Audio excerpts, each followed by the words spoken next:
So our last speaker, and then I'm done with introducing today, so you guys don't have to go through that anymore. I'm kidding, is Dr. Condeluci. Dr. Condeluci is a PhD and is the Chief Executive Officer of the United Cerebral Palsy Community Living and Support Services, a community-based support system for folks with all types of disabilities in Pittsburgh, Pennsylvania. Since 1973, he has worked as an attendant, caseworker, advocate, planner, program director, and now Chief Executive Officer of his organization, UCP/Class. Am I saying that right? Okay. UCP/Class has created a family of corporations and is dedicated to its mission, working towards a community where each belongs. Under his leadership, UPC/Class has grown to become the third largest disability-specific agency in Western Pennsylvania. UCP/Class was listed in the 50 best places to work in Allegheny County, Pennsylvania in 2007. Along with his work at UCP/Class, Dr. Condeluci is associated with the University of Pittsburgh School of Social Work and School of Health and Rehabilitation Science and Robert Morris University Graduate School of Business. In these academic institutions, he teaches, supervises students, and serves as an advisor and consultant. Born and raised in the steel town of Pittsburgh, PA, he received his bachelor degree in psychology from Youngstown State University, his master's in social work, and PhD in education from the University of Pittsburgh. Please help me welcome Dr. Condeluci, who's going to be speaking about inclusive leadership.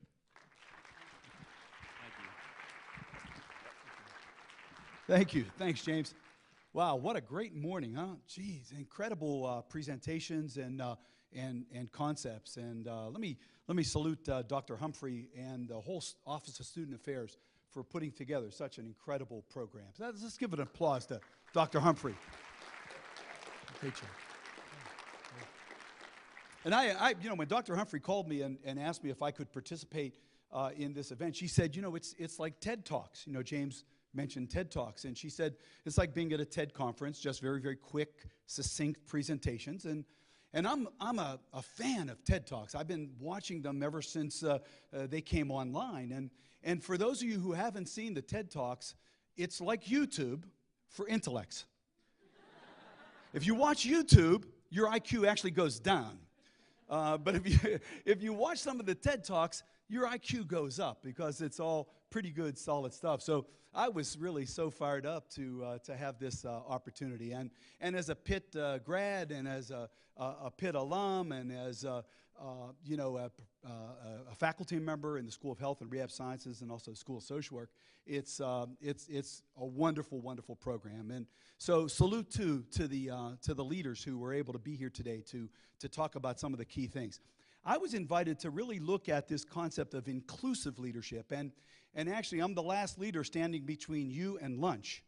So, pay attention. We'll get through quickly so we can eat. But the idea of inclusive leadership, the very first thing that kind of comes to mind with inclusive leadership is, for me, as a disability advocate, including people with disabilities into the mix of community and into the mix of culture. And that's really what we do at UCP. Our job is to create opportunities for men, women, and children who have significant disabilities to be natural parts of the greater community. And so inclusivity is our guiding theme at UCP.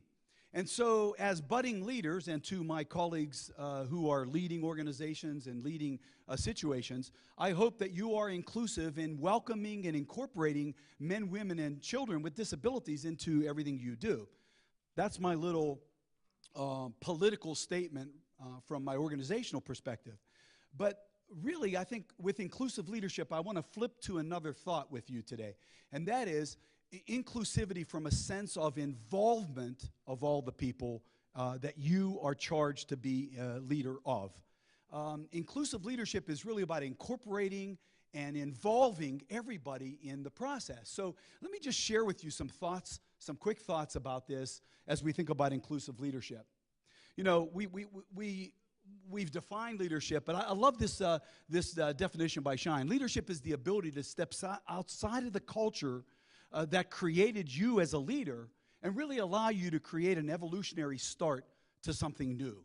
And every one of the speakers this morning have sort of acknowledged that leadership is really about being more adaptive, more inspirational, more innovative than the person before you. And good leaders do a couple things, especially good inclusive leaders. The first thing they do is empower people. They give them permission to do their jobs, to do the things that you want them to do. Sometimes what happens with people who get into leadership roles and aren't inclusive, they want to either do it all or they want to hold all the cards. That's not inclusive leadership. Inclusive leadership is incorporating, involving, and actualizing all the folks that you're charged with to do the job that they want to do. The second thing a good inclusive leader does is provide protection. Leadership means taking risks. All the folks that talked before me talked about that. And when you take a risk, you could fail or something bad could happen. And when that occurs, the leader has to be ready to take the bullets for their people. So a leader gives permission, but provides protection so that the folks they support, the folks that they work together with, inclusively with, can achieve the goals that the organization is looking to do. And then lastly, to promote a process. Leadership is about creating pathways to greatness. Now, you know, leadership, there's a couple different ways you can manifest inclusive leadership. One is obviously to be in front, and the other is to be a part of what happens. A couple ingredients for inclusive leaderships are, and these are underscored by what everyone before me said, and that is vision. Right? A leader has to have a vision of where he or she wants to take their organization or take their group. Passion. Martha talked about passion in her presentation. Good leaders have a fire in their belly. They have an energy that's powerful. Integrity. Keith talked a little bit about integrity, that notion that the leader you can trust, you can believe in, you can follow. And then this last one I really like, curiosity and daring. An inclusive leader is willing to take not only risks, but is very curious about what might be possible in terms of finding another way. Now, leaders don't just create being in front of people, create a cheerleading for them. They really act. And this gets me really to this notion of a powerful notion of inclusive leadership in terms of starting with why. You know, if you think about the things that you're called to do in your role, right? You're called to do something, so that's what you do. And then the middle circle is sort of how you decide to do it. But the inner circle is really why you're choosing to do this. This notion of starting with why is really, really powerful. You know, we talked about Silicon Valley. Keith referenced his experiences in Silicon Valley. And if you look at Apple Computer, we see that Apple Computer is the most successful company on the planet today, right? If you're following the news, if you've looked at some of the information in the Wall Street Journal, I mean, Apple is number one. So what makes Apple stand out as an organization, right? What made them different? And what made Apple Computer different was not that they made computers or they made iPods or they made iPhones. Lots of companies make those things. What made them different is Apple always focused on why they were in business. They were in business to challenge the status quo, to challenge the big IBM, the folks in suits. That was their charge, and everybody at Apple understood why they did what they did, and that creates an incredible juice. So as an inclusive leader, you want to always start with why.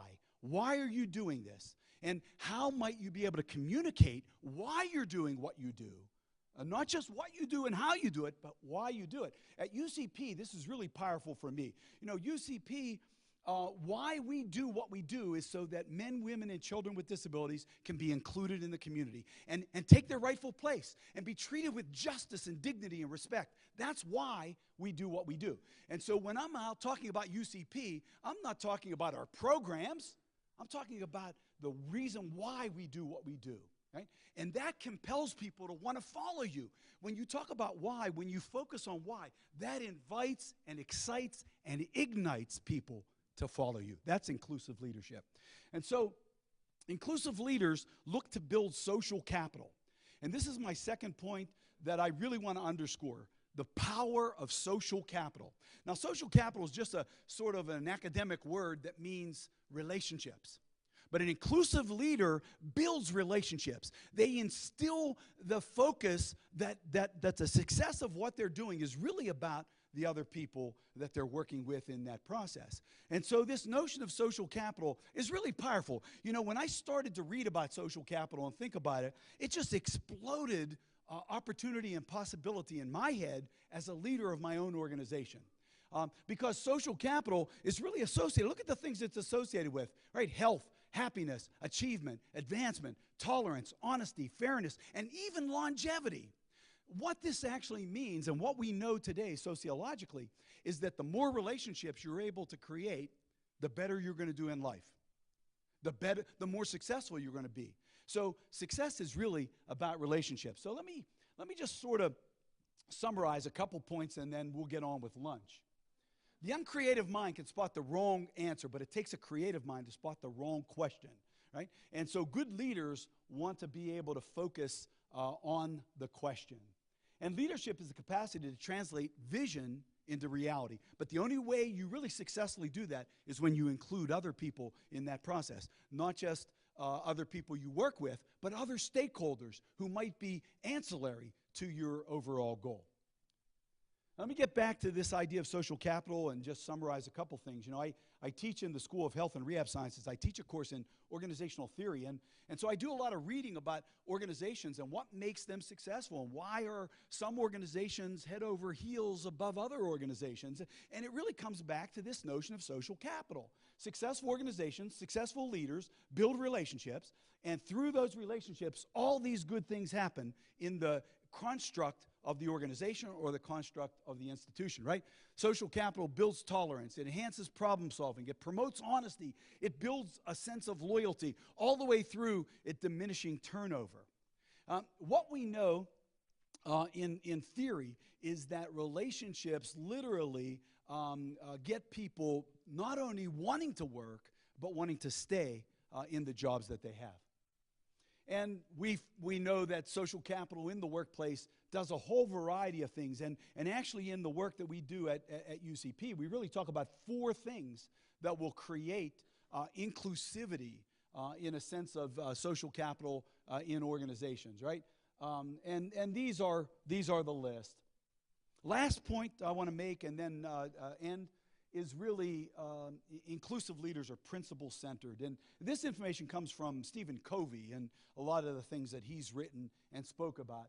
But if you look at this list and think about yourself, where do you measure in this list of dimensions, right?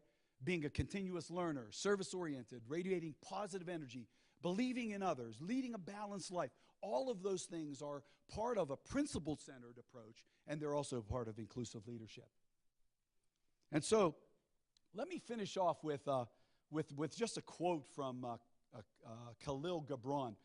When I went off to college, you know, I grew up in the Rocks, in McKees Rocks. Some of you may know the Rocks. It's a pretty rough and tumble place. And when I went off to college, I wanted to become an intellectual. So I bought a pipe, and I'm not going to tell you what I had put in that pipe, but I bought a pipe, and I bought The Prophet by Khalil Gibran, right?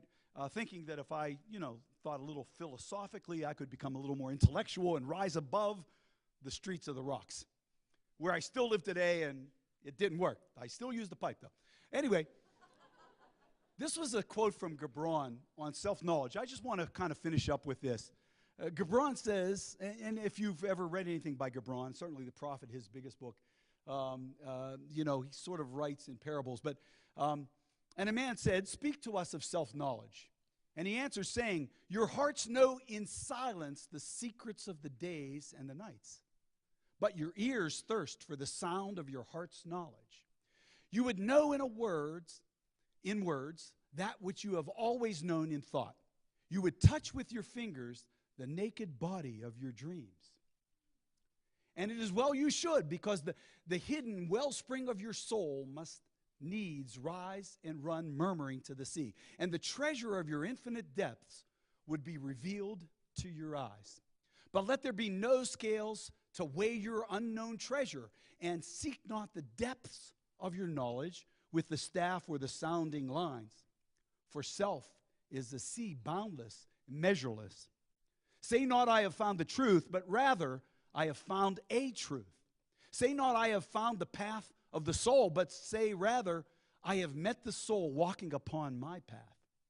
For the soul walks upon all paths. The soul walks not upon a line, neither does it grow like a reed. The soul unfolds itself like the lotus of countless petals.